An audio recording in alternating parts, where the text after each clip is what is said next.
Naresh Singh.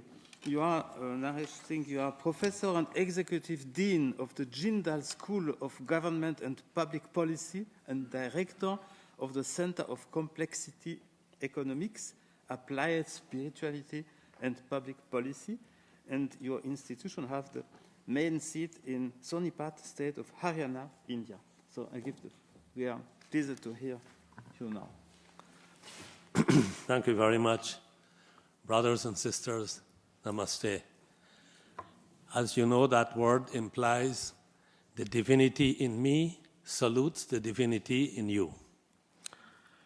Imagine a world in which we fail to bring into public policy all the wisdom, the science, and the love that we have listened to since this morning. If we only speak of these things, which I've been doing for 30 years with policymakers around the world and in the United Nations system, if we don't translate this into the policy that our politicians make for us and our world, then I believe we will lose the day. I will share with you a few thoughts on some research work we are doing now in the academic setting to be able to make the tools and systematically set up the frameworks through which this love, wisdom, and science, both physics and biology, might get into public policy. You see, current science is stuck in a materialist, reductionist model of the universe that gives primacy to matter and seems unwilling to make the shift to the primacy of consciousness. And the consciousness I'm talking about now goes beyond the consciousness of access based on the senses to pure or absolute consciousness, the very nature of our being. Eastern spiritual traditions have intuited very differently that consciousness is primary and the world of space-time and matter is a secondary consideration. What Western science discovered through the shock revelations of quantum physics is a profound and stark confirmation of what the mystical traditions intuited for thousands of years. The left-brain, rational, materialist worldview, dominated for a long time, have been more suited to the power of reductionist science, which made us materially very comfortable, more comfortable than ever before. Much of humanity, but not all, is reaching the level of material security where our preoccupation with the demands of survival is being overcome. Unfortunately, however, we became addicted to that materialistic mode of life, blinded to all else. Now, some of us are beginning to wake up from the addiction and reaching the point where we can transition to a deeper understanding of reality and of our own true nature, pure consciousness, underlying love, beauty, and peace. In other words, you don't need to go to look for love. You are that love that you seek. The intellectual understanding of this reality, intellectual understanding alone, leads to mere repetition of words and emotion. The experiential realization of this leads to bliss.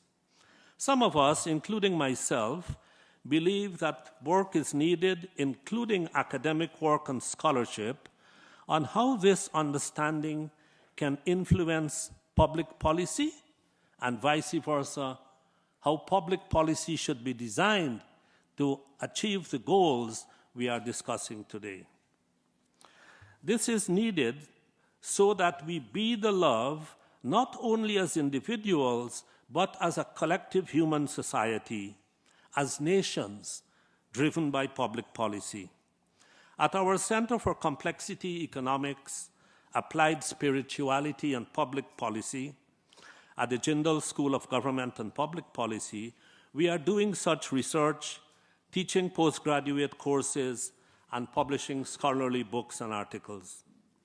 Most importantly, we are now seeking to build collaborative networks with like-minded people interested at working at the nexus of spirituality, science, and public policy. Most people here are familiar with the sequence from data to information to knowledge to wisdom.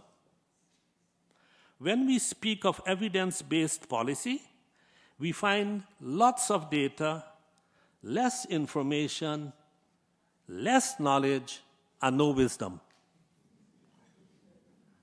That is the challenge for public policy. How do you bring the wisdom into the evidence-based policy that we talk so much about? So we ask research questions such as, what would public policy look like if its objective was greater love, compassion, peace, and harmony rather than just GDP per capita? The shifts would include, to give you one example, moving beyond traditional ethical public policy, moving, in fact, beyond the ethics of which the United Nations speak of in its document, moving beyond moral ethics, and moving to what we might call ontological ethics, the ethics of being, the ethics of life support systems, the ethics of our very existence. That kind of relational ontology and the webs that sustain all life must be nourished by the peace, the love, the beauty, and the awareness or the consciousness of our very being.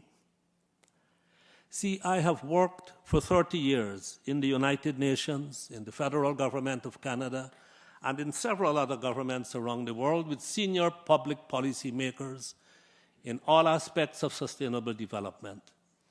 After 30 years, I have come to the conclusion that what is missing from public policy is this that we are talking about today. It's love, it's wisdom, and yes, the science is also important. And that, for me, must be the most important research agenda that the universities around the world must take up. A world driven by such policies would thrive in ways much superior to what our current civilization can even dream of. So come join us as we join you. Thank you.